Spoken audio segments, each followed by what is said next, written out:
David, it says a lot about you as a man that you're willing to talk to us after just being released by Bristol Rovers. What are your emotions? Because it must have been quite a few days.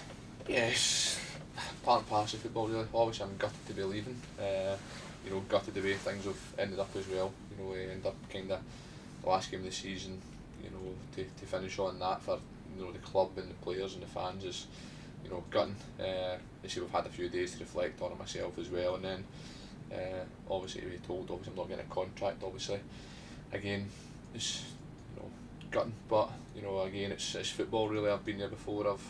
I'm experienced enough to know what to expect. So I've had great years here, and again just like to thank everyone, and it's kind of the gaffer and John Ward as well. People here have been great for me and great support. So thanks very much for that.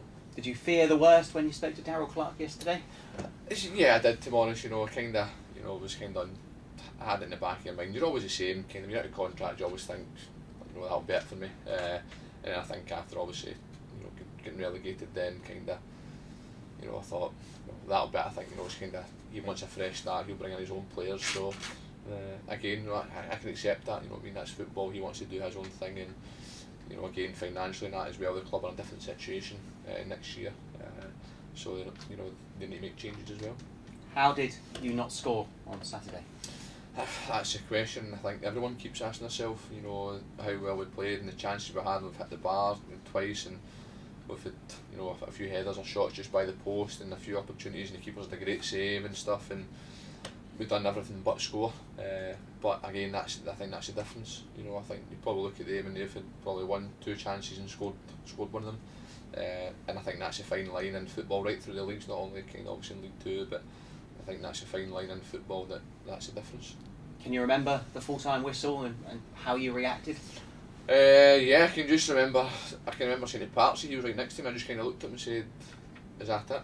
I thought, I didn't know the results, obviously it was very quiet, but I just thought to myself, it can't be happening surely. And he just said, "I think so." And obviously at the end you see the scenes and the fans coming on, and obviously disappointing, in their faces, and I see the boys were exactly the same. Everybody involved with the club seen them after it. It was devastating really.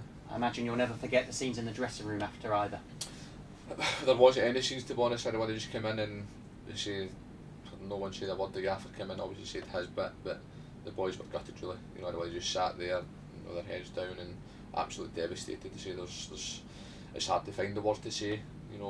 Again, the gaffer said his bit, and he probably found it hard to say. What he had to say, and the same the boys. Emotions are high, and you just got to take a few days, as we've all done, to try and get your head around it. And the Bristol Rovers that you're leaving, are you confident they'll bounce back? I hope so, yeah. Again, people keep saying they shouldn't be in this situation, but at the end of the day we are. So it's up to the people that are going to be here next year to put things right, make sure that they bounce back, hopefully straight away. If not, then they need to build it up and get to the standard that they want to be at, whether it's back into League Two or further up the leagues, which probably should be, but it's going to be a building process. It's not going to happen within a season, but hopefully they can bounce back up and then build from there. What next for you? I don't know really. I'll go and enjoy my summer, get back home and see the family and stuff, and I'll see what happens from there. Hopefully I'll have a few options and a few opportunities to go elsewhere.